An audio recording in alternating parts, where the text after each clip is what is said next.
I was just a shy intern blending into the background, making copies, fetching coffee, and trying to be invisible. But that Tuesday morning changed everything. The lobby of Meridian Communications was buzzing with people. Employees rushing to meetings, clients checking in, phones ringing, footsteps echoing on the marble floor. And there he was, an elderly man, standing alone, frustration etched across his face, ignored by everyone passing by. Something about him pulled me forward, despite the knot of nerves in my stomach. When I realized he was deaf, struggling to communicate, I signed a simple, "Hello, can I help you?" What happened next? I had no idea that this small act would catch the attention of the CEO, who was silently watching from above. That single moment would change my life and the lives of others in ways I could never have imagined. Before we dive in, I want to ask you, have you ever taken a bold step just to help someone? Share your story in the comments. And don't forget to subscribe for more inspiring, life-changing stories. 6 months ago, I was the most invisible person at Meridian Communications. At 22, I was a junior marketing intern, spending my days making copies, organizing supply closets, and eating lunch alone at my desk. I avoided the elevator to dodge small talk and never spoke up in meetings. I hadn't always been this way. In high school, I was confident, outgoing, even popular. I loved presenting in class, leading group projects, and making people laugh. But college had been a series of small failures, rejected essays, missed opportunities, and constant comparisons to classmates who always seemed a step ahead. Bit by bit, my confidence eroded until I became someone I barely recognized, a shadow of my former self. The internship was supposed to be a fresh start. Instead, it felt like another place where I didn't belong. While my peers confidently presented campaigns and networked with clients, I shuffled behind desks, fetching supplies and avoiding eye contact. My supervisor, Margaret, was polite but distant, and I often wondered if she even noticed I existed. The only thing that gave my life meaning was my little brother, Danny. He was 8 years old and had been born deaf. Our parents struggled to communicate with him, learning signs haltingly and often frustrated, but I had thrown myself into learning American Sign Language with everything I had. I spent hours watching instructional videos, attending community classes, and practicing fingerspelling in front of the mirror. Over time, I became fluent, and my confidence in that one skill was the only light in my otherwise dim world. Yet, in the corporate world of marketing campaigns, client presentations, and boardroom strategy sessions, my ASL skills felt useless. It was a beautiful talent, but irrelevant, like being able to play the violin in a world that only valued electric guitars. That Tuesday morning, everything changed. The Meridian lobby was alive with its usual chaos. People rushing to meetings, phone calls blaring, printers whirring, and the coffee machine gurgling in the corner. Everyone seemed absorbed in their own tasks, completely unaware of the world around them. And then I saw him. An elderly man, probably in his 70s, impeccably dressed in a navy suit that looked expensive and perfectly tailored. His silver hair was neat, his shoes polished to a mirror shine, and yet, despite all of this, there was a weariness in his eyes, a subtle sadness, a quiet frustration, as he tried to communicate with Jessica, the receptionist. Jessica, a perfectly competent and polite woman, was trying to help him, but she was overwhelmed. Phones were ringing, people were asking questions, and the elderly man's hand gestures and expressions went unnoticed. He was signing. I froze for a moment, heart pounding. My first instinct was to stay put. I was just an intern. Margaret had made it clear that my job was to help with the presentation materials. But then I thought of Danny. how it feels when people ignore him, make him invisible, as if he doesn't exist.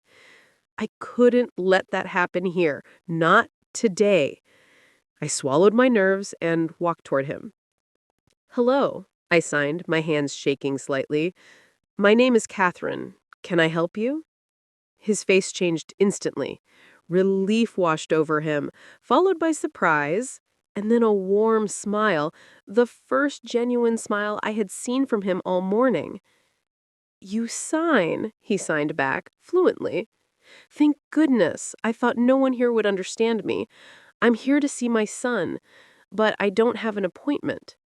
My heart skipped a beat. "What's his name?" I signed. He replied, "Michael Hartwell." The CEO, the man whose name adorned the building directory, whose corner office dominated the top floor, the man everyone whispered about in awe and fear, and I was the only one who had noticed his father. I guided him to a seating area and started making calls. Patricia, Michael's executive assistant, was skeptical. "Sir, you can't just wait here," she said. I explained the situation carefully, emphasizing his relationship with Michael. After a long pause, she reluctantly agreed to let him wait. While we waited, I learned more about him. Robert Hartwell, Michael's father, was an accomplished architect, widower of a teacher for the deaf, and a man who had built a life filled with design and quiet dignity. Yet here, in his son's building, he seemed small, invisible. I signed with him, asking questions about his career, his late wife, and his experiences raising a deaf son. He shared stories of pride and worry, laughter and tears, and I realized something powerful. He felt invisible in his own son's world, just as Danny sometimes felt invisible in mine. Minutes stretched into hours. I made a decision. I would give him a tour of the building, even though I was abandoning my assigned tasks. I introduced him to designers, copywriters, and account managers. I translated conversations, explained ongoing projects, and shared insights into how the company operated. We visited the creative department first. Some employees barely looked up. Others offered polite nods.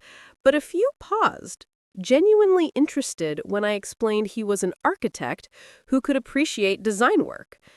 Next, we moved to account management, then the break room, where he shared stories about the coffee shops he used to frequent in his younger days.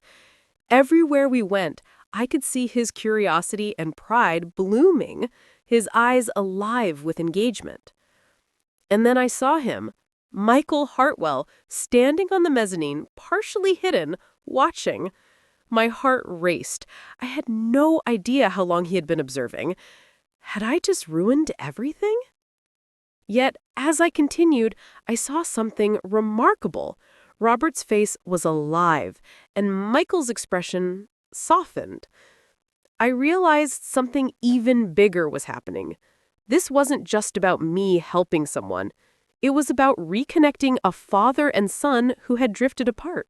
Finally, the inevitable moment arrived. Michael stepped into the lobby. Margaret looked furious. I braced myself for a scolding. But Michael surprised everyone. "Catherine," he said softly, "I've been watching. What you did was remarkable. You gave my father something I haven't managed to give him in years." Robert and Michael began signing to each other. Their hands moved slowly, with effort, catching up on years of missed communication. I watched, tears welling in my eyes as years of distance and misunderstanding melted away in that single moment. Then Michael turned to me. "Miss Walsh, I want to offer you a permanent position, Director of Accessibility and Inclusion, reporting directly to me. You'll ensure Meridian Communications is accessible and inclusive for everyone, employees, clients, and visitors alike." I was stunned. From shy intern to someone entrusted with transforming the culture of a major corporation in one day? The weeks that followed were intense but exhilarating. I conducted accessibility audits, implemented ASL training programs, led inclusion workshops, and created policies that prioritized empathy and visibility. Employees who had once ignored Robert became advocates for change. Margaret, once skeptical, became one of my most enthusiastic supporters. Danny visited often, thrilled to see employees signing and communicating with him. It wasn't just about compliance, it was about hearts opening, confidence growing, and dignity restored. 6 months later, Meridian won a national award for workplace inclusion. On stage, I spoke about how a small act of noticing someone, taking the time to care, could ripple outward and transform an entire organization. Michael and Robert now shared weekly lunches, conversations, and laughter. Danny became a kind of office superhero, his world expanding because someone chose to see him. And me? I learned that the most important skills aren't on a resume. They're empathy, courage, and the willingness to notice someone who feels invisible. Sometimes the smallest gestures create the biggest changes.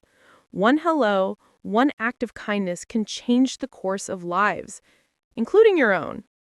Have you ever noticed someone who was overlooked? Did you take a step to help when it wasn't your responsibility? Share your story in the comments below. If this story inspired you, hit the like button, subscribe, and ring the notification bell. Remember, small acts of empathy and courage can ripple farther than you ever imagine.